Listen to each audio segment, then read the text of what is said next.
Hola gente, ¿cómo les va? Bueno, vamos a continuar con el sistema circulatorio.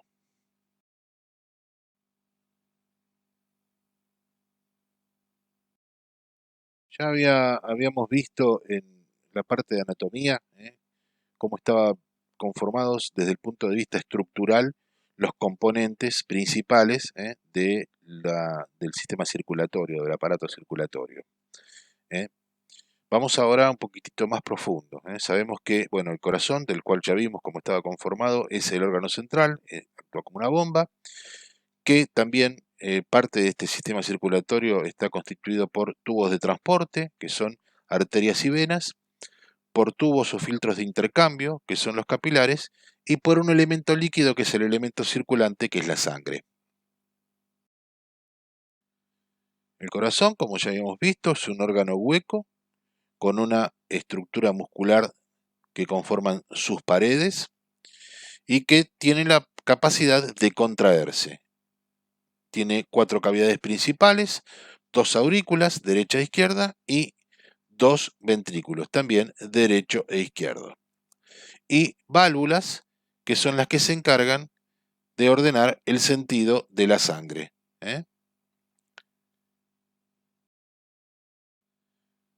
Como dijimos, la función del corazón es bombear la sangre a través de los pulmones para que se produzca el intercambio gaseoso y luego al resto del organismo.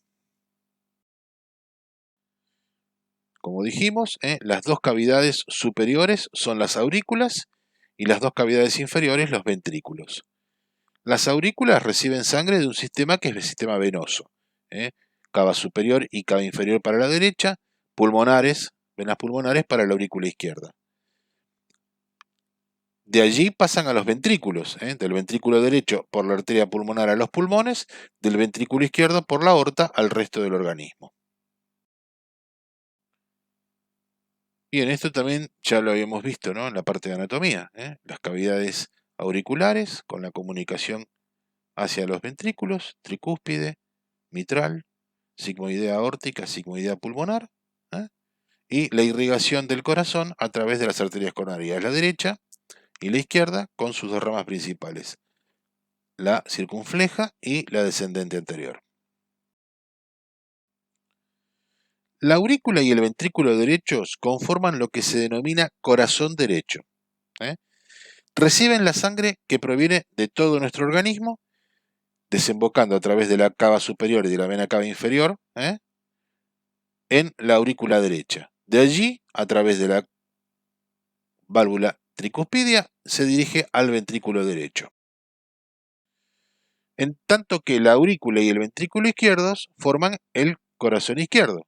Reciben la sangre de la circulación pulmonar, es decir, sangre oxigenada, a través de las venas pulmonares que desembocan en la aurícula izquierda.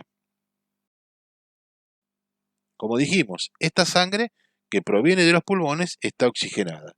Así el ventrículo izquierdo la expulsará a través de la arteria aorta al resto del organismo. Y así es que también se delimitan en nuestro organismo 2 sistemas de circulación, ¿sí? Un sistema menor, que es el pulmonar, y que es el proveniente desde el ventrículo derecho a través de la arteria pulmonar, con una presión muy baja, como verán aquí, la presión va entre 25 y 8 milímetros de mercurio, con una media de 14 milímetros de mercurio, llegando a lo que son los capilares pulmonares, oxigenándose y retornando por las venas pulmonares a la aurícula izquierda. Esto es el circuito menor. A partir de aquí ya el ventrículo izquierdo expulsa a través de la aorta con una presión de entre 120 a 80, con una media de 93.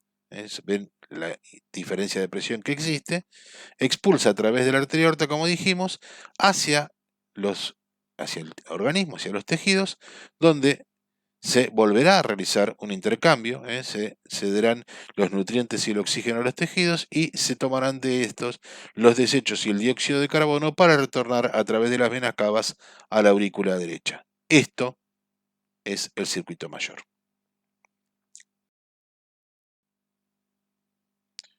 ¿sí?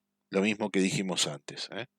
Circuito menor, circulación entre el ventrículo derecho, los pulmones y el retorno con la sangre oxigenada a la aurícula izquierda. Circuito mayor, desde el ventrículo izquierdo a través de la aorta, cabeza, cuello, abdomen, pelvis, miembros superiores y miembros inferiores. Retorno a través de ambas venas cavas a la aurícula derecha. Las válvulas. Las válvulas son estructuras que van a separar cavidades unas de otras. ¿Qué hacen? Evitan que la sangre refluya. Hay algunas que están situadas en torno a los orificios auriculoventriculares, ¿sí? Que son las auriculoventriculares, justamente, la tricuspidia y la mitral, y otras que están, y que se llaman sigmoideas, y que están entre los ventrículos y la salida de las arterias principales, tanto de la pulmonar como de la aorta. Dijimos, válvula tricuspidia separa la aurícula derecha del ventrículo derecho, válvula mitral o bicúspide separa la aurícula izquierda del ventrículo izquierdo. Entre las sigmoideas, la pulmonar separa el ventrículo derecho de la arteria pulmonar y la aórtica que separa el ventrículo izquierdo de la arteria aorta. Sí, aquí lo tenemos. Tricuspidia, aurícula derecha, ventrículo derecho, mitral, aurícula izquierda, ventrículo izquierdo. Sigmoidea pulmonar, ventrículo derecho, arteria pulmonar, sigmoidea aórtica, ventrículo izquierdo, arteria aorta. Si nosotros auscultamos el corazón mediante un estetoscopio, podemos distinguir en condiciones normales dos ruidos cardíacos. El primero corresponde en realidad, al cierre de la válvula mitral y coincide con la contracción o sístole de las aurículas cuando terminan de propulsar la sangre hacia los ventrículos. Esto indica el fin de la sístole auricular, el fin de la contracción auricular, y de la diástole ventricular, es decir, del llenado ventricular. Y el ruido, como dijimos, está producido por el cierre de la válvula mitral. El segundo ruido que escuchamos, y que coincide con la contracción de los ventrículos, es decir, de la sístole ventricular expulsando la sangre del corazón, se debe al cierre de la válvula aórtica. Y esto indica el fin de la contracción ventricular o de la sístole ventricular y el fin del llenado auricular o diástole auricular. Pero recordemos que el corazón tiene un automatismo, que es el que permite que el impulso que se autogenera en el mismo corazón se conduzca a todas sus paredes. Este impulso está producido o provocado por el nódulo sinoauricular, que es el marcapasos cardíaco. Este es el que indica cada cuánto tiempo tiene que contraerse el corazón. Este nódulo está conectado a unas vías, que son las sinoauriculares, que son las que en parte se conectarán con la aurícula izquierda y con el otro nódulo que tiene el corazón, ¿sí? Que es el nódulo auriculoventricular, para luego de allí salir unas de conducción, que se las de His, que discurrirá por el septum interventricular y se dividirá en sus dos ramas para llegar a las fibras que se encuentran en el espesor de las paredes ventriculares y que son las fibras o red de Purkinje. ¿Por qué está formado el sistema de conducción? Son miocitos modificados, es músculo cardíaco modificado. Y están particularmente estimulados por el nervio neumogástrico, por el 10º par. La rama derecha del nervio gástrico se distribuye sobre todo sobre el nodo sinusal y la rama izquierda del neumogástrico por el nódulo auriculoventricular. Y aquí vemos cómo el impulso se transmite hacia todo el corazón y cómo, si uno le está realizando un electrocardiograma, cómo se traducen estas estímulos que se van diseminando por el corazón en diferentes ondas. Ya lo vamos a ver lo vamos a ver mejor cuando veamos el electrocardiograma, pero para tener una idea, comienza el estímulo en el nódulo sinusal que está allí por debajo de la desembocadura de la vena cava superior. Lo primero que hace es irradiarse hacia la aurícula derecha y luego por el haz de Bachmann a la aurícula izquierda. Y allí veremos, cuando termina de irradiarse y obviamente de contraerse las aurículas, sístole auricular, la coincidencia con esta onda que conforma, que es la onda P del electrocardiograma. Luego existe un intervalo a través del cual este estímulo pasará al nódulo auriculoventricular, allí en la unión entre la aurícula y el ventrículo derecho, y luego pasará a las de His. El haz de His discurre por el septum interventricular. El septum es lo primero que se contrae, lo primero que se despolariza y va conformando esta onda, que es la Q, para luego irradiarse hacia ambas ramas del haz de His y las fibras de Purkinje, con lo cual terminarán de contraerse las paredes libres del corazón y formarán lo que se llama el complejo QRS. Una vez que el corazón se ha despolarizado, se ha contraído, finaliza la sístole y comienza la relajación. La relajación, que es la repolarización del ventrículo, está determinada en el electrocardiograma por esta onda, que es la onda T. Entonces, la contractilidad en el corazón está dada por los miocitos cardíacos, las células musculares cardíacas que se encuentran en ventrículos y en aurículas. El automatismo está dado por los miocitos que se han modificado y que son los encargados de generar el impulso eléctrico, que se encuentran en el nódulo sinusal, en el aurículo ventricular y en la red de Purkinje. Y otros miocitos también modificados son los que se encargan de la conducción del estímulo eléctrico, desde los nódulos hacia las paredes de los ventrículos y de las aurículas. Y aquí vemos algo que también ya habíamos visto en la parte de anatomía, donde nace todo, donde nace el estímulo, en el nódulo sinusal o sinoauricular o sinoatrial o nódulo de Katie-Flack, marcapasos cardíaco, que tiene una comunicación entre el nódulo y la aurícula izquierda a través de las de Bachmann y con el otro nódulo, con el nódulo auriculoventricular o atrioventricular o de Ashov-Tawara, a través de tres haces: el haz o tracto internodal anterior, el medio y el posterior. Nódulo auriculoventricular, haz de His. Discurre por el septum, se divide en sus dos ramas, la izquierda y la derecha, y luego estas por las redes de Purkinje, que son las que van a penetrar finalmente en el espesor de la pared muscular.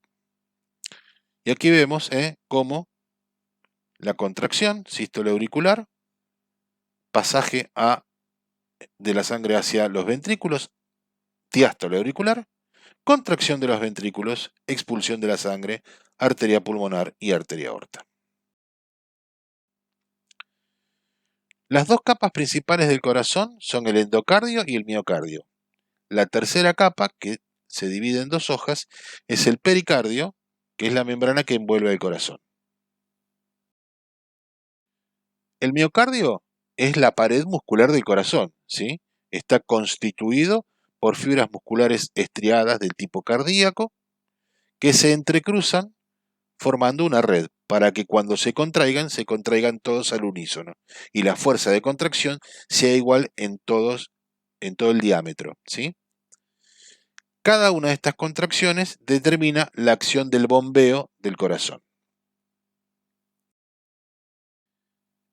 El endocardio es una capa interna que tapiza la parte interna de las cavidades, de todas las cavidades cardíacas y de las válvulas. Está formado por tejido epitelial de revestimiento y tejido elástico. Es blanco, es liso y es muy brillante. Y por último, el pericardio es la membrana que envuelve todo el corazón y la parte inicial de los grandes vasos. Tiene dos hojas, una capa externa que es muy fibrosa y más resistente y se adhiere al diafragma, al esternón, y una capa interna, la capa visceral, que es el epicardio y que recubre íntimamente toda la superficie externa del miocardio, del corazón.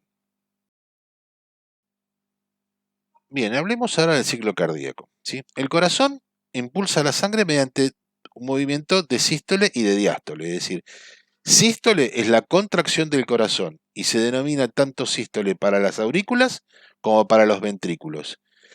Y la sístole hará o que la sangre se expulse hacia otra cavidad, en el caso de las sístoles auriculares, o hacia tejidos, ¿sí? En el caso de la sístole ventricular. La diástole es la fase de relajación y de dilatación de las cavidades para recibir la sangre, que puede ser procedente de las venas, en el caso de las aurículas, o procedente de las aurículas, en el caso de la diástole ventricular.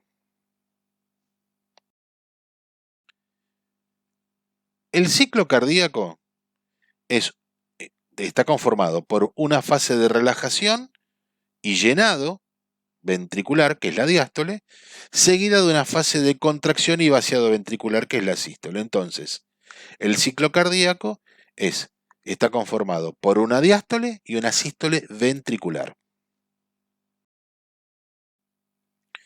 Y aquí vemos, ¿sí?, en este esquema, el corazón como bomba, el llenado de las aurículas a través de las venas, la contracción auricular, y el llenado, en ese caso, de los ventrículos, para luego proceder a la sístole y la expulsión de la sangre a través de las arterias pulmonar y aorta. Entonces, esta diástole y esta sístole, ¿sí?, conforman un ciclo cardíaco. Y aquí vemos en el corazón como bomba lo que corresponde a todo lo que es el circuito menor, de la circulación pulmonar y su retorno, y de la circulación mayor.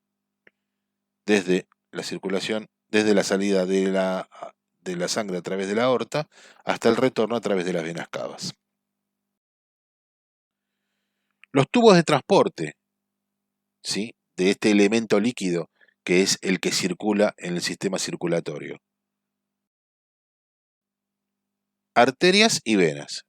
Las arterias llevan la sangre oxigenada del corazón a los tejidos, excepto la arteria pulmonar, que lleva sangre carboxigenada del corazón a los pulmones. Van disminuyendo el calibre y aumentando las ramificaciones a medida que se alejan del corazón.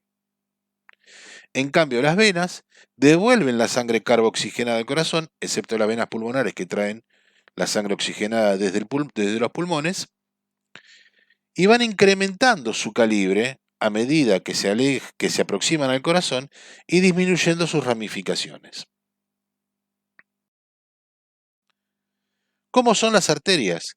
Bueno, el grosor de las paredes es mucho mayor que el de las venas, y esto está dado sobre todo por el desarrollo de esta túnica, que es la túnica media.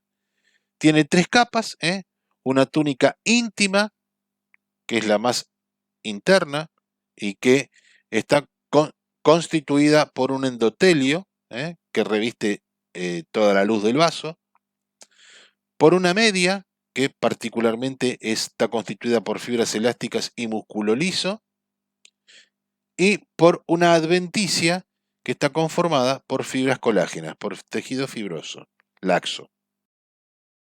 ¿Sí? Como dijimos, la íntima es la capa interna. Es un endotelio que permite, que es completamente liso, que la sangre circule con suavidad. Caso contrario, se produciría un flujo turbulento, lo cual se traduciría en aumento de la coagulación de la sangre.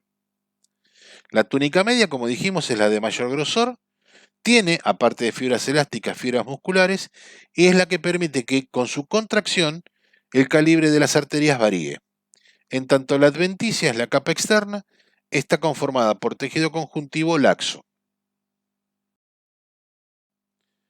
Las venas tienen una pared cuyo calibre es bastante menor, el grosor, a lo que es en relación con las arterias. Pero lo que tienen, a diferencia también de ellas, es que se pueden distender con mucha facilidad. Las capas principales son las mismas, la túnica íntima, la media y la adventicia. La íntima también es un tejido epitelial de revestimiento, es liso. La túnica media está constituida por muy pocas fibras musculares, pero por gran cantidad de tejidas por fibras de tejido elástico. Y la adventicia es una capa externa también de tejido laxo con fibras elásticas que permite que se puedan distender. La característica fundamental de las venas, sobre todo las venas de los miembros inferiores, son que tienen unas estructuras que están conformadas por parte de la túnica media y de la túnica íntima y que son válvulas. Estas válvulas lo que impiden es que la sangre refluya y que vaya únicamente en el sentido de la circulación hacia el corazón. Entonces aquí vemos esquemáticamente estas válvulas que permiten la circulación en sentido hacia el corazón, pero que impiden el reflujo en sentido retrógrado. ¿Sí? La lesión de estas válvulas son las que permiten el reflujo y el ensanchamiento de estas venas con el estancamiento sanguíneo, lo que uno ve externamente y se denominan varices.